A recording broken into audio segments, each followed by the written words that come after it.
Le Guide des égarés de Maïmonide, première partie, chapitre 44. Aïn, Aïn Yod Nun, est un homonyme qui signifie source d'eau.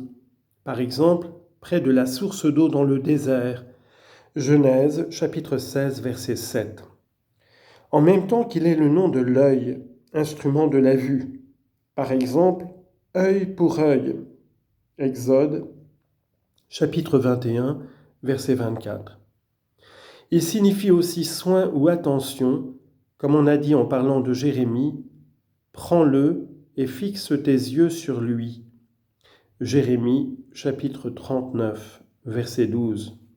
Ce qui veut dire « aie soin de lui ».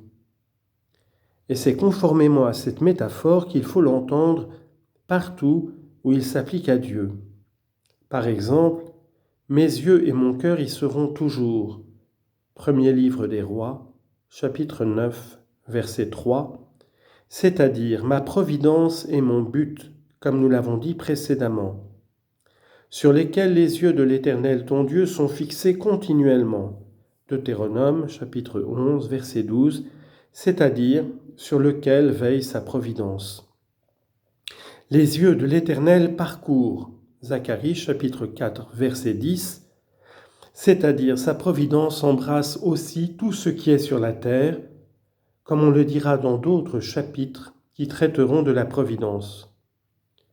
Si l'on joint en parlant des yeux de Dieu le verbe ra'a, resh, aleph, he, ou haza, het, zain, he, voir, comme par exemple ouvre tes yeux et vois, Deuxième livre des Rois, chapitre 19, verset 16. Ses yeux voient, psaume 11, verset 4. On désigne toujours par là une perception intelligible et non pas une perception sensible, car sentir, c'est toujours être passif, être impressionné comme tu le sais, tandis que Dieu est actif et non sujet à la passivité, comme je l'exposerai.